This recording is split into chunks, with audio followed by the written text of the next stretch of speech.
Hello everybody and welcome back to another Cam's Conversations. Today we're going to be answering the question, I actually don't remember what it is. Let me get my phone. The question that I got was changing the future, how do you see setting the terms for positivity and enrichment among the races versus continued racism 360? And I don't understand what that means. So I changed it into how do you see setting the terms for positivity and enrichment among the races changing the future versus resulting in continued racism 360 degrees? So with that statement, let's get into it.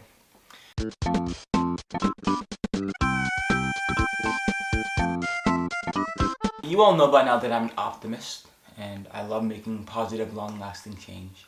Or at least I say it a lot. And I am doing it. So when I get the question like this, talking about how do I see positivity and enrichment changing the future, I think it's pretty easy for me to explain. So the way that I see it, or the way that I've been taught about positivity, goodwill, kindness, and stuff like that, is that you give what you get. Or you give what you surround yourself in. It's like if I surround myself with people who give off bad vibes or are a bad influence, I will then become the person who gives bad vibes to the bad influence. And if I surround myself with people that are positive and open-minded and eager to make change and eager to make good things in their community happen, then I become someone who's also eager to make good things in my community happen.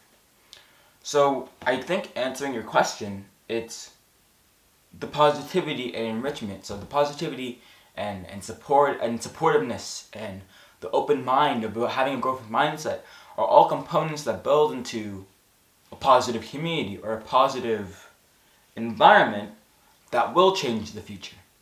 Because if we have a positive environment where we all are anti-racist, where we all are growing together, where we all are learning different perspectives, abolishing different biases, and becoming better people because we can always improve, then it would decrease the amount of racism, it would decrease the amount of all isms in the world. I know there are going to be people that are like, well, you can't really change how people act and what they do and all that stuff and all stuff like that, right? And I 100% agree with you. You can't.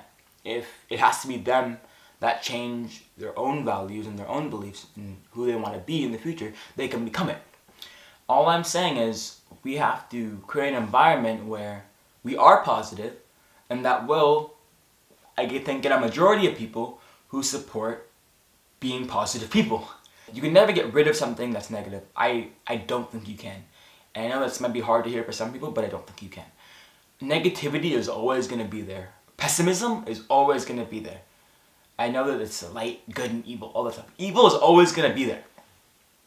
The only thing that you could do with yourself, with your friends, with your family, with others, is make sure that you're not the one who is evil, who's promoting the evilness or sparking evil inside other people. Because then it doesn't help anyone in the long run, right? So I think it changes the future in the way that anything else would, in the way that positivity changes how people around you act, how the vibe is around the people. Because when you're with people that like you and you know that they like you and you like them, right? The vibe is completely different than people who are very blunt, people who are giving you the cold shoulder or the silent treatment. And I think body language and everything like that explains it really well. So surrounding yourself or promoting the idea of positivity and surrounding yourself with people that want to learn so that they can produce more positivity is what's going to decrease racism. And it will reduce it to, let's say, 90 degrees? Because I know you're saying 360, so all around, right? It will reduce it to a smaller percentage or a smaller degree of racism. And I think that as the activist that I am, I think it's realistic to say that we want it to be gone completely, but if that can't be achieved, we want it to be not broken down. We want it to be gone as much as possible, right?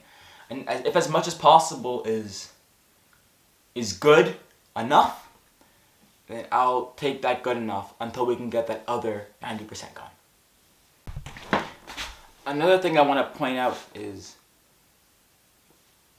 we can't expect to get all 360 in one try, right?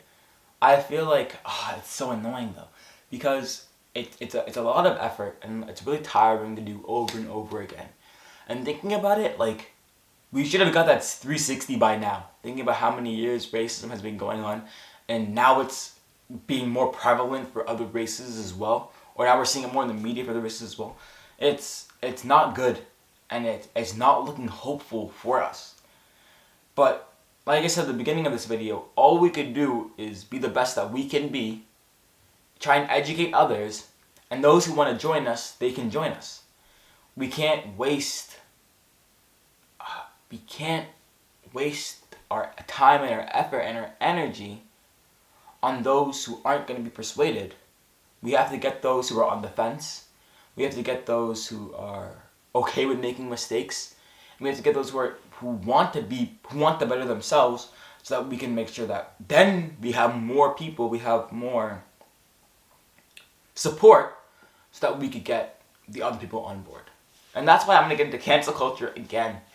If we're talking about cancel culture and someone makes a mistake on Twitter, or someone makes I don't have Twitter, but I don't know. Like, someone makes a mistake on TikTok, or someone makes a mistake on YouTube, I don't really see why you're going to cancel that person on the mistake instead of educating that person on the mistake.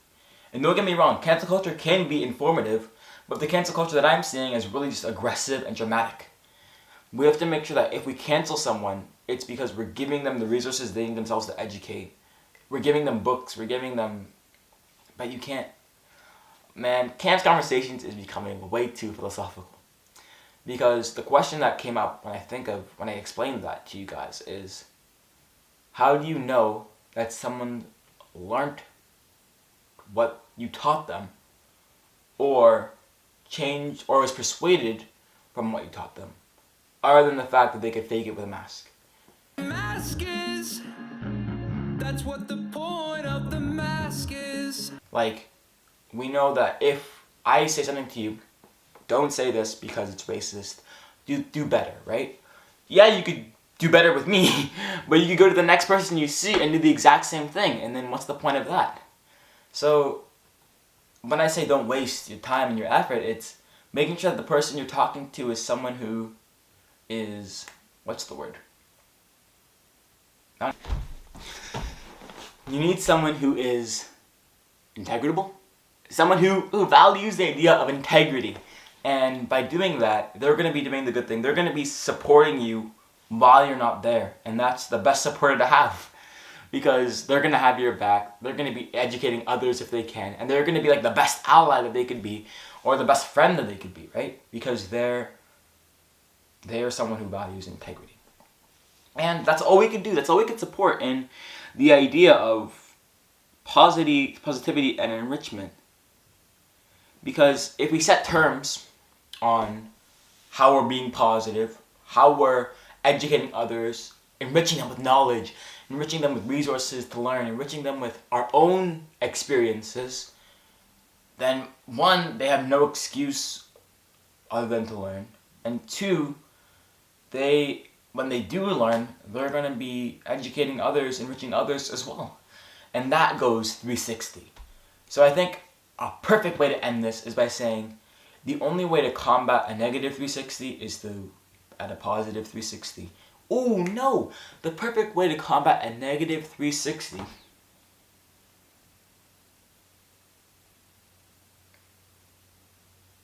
is to add a positive 720. What do you mean by that?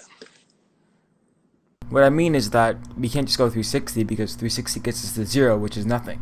We have to go more than 360, 720, another 360, which is the good. So it may seem hopeless at times, and I know it felt hopeless for everyone when COVID first started as well. But we have to remember to stay positive. We have to remember to learn, to grow, and to be educated on what we're learning. And then we can only combat negativity with positivity and then some. So stay positive. Get ready to be enriched and get ready to enrich others. And let's see if we can decrease or abolish or destroy the negative 360. Thank you.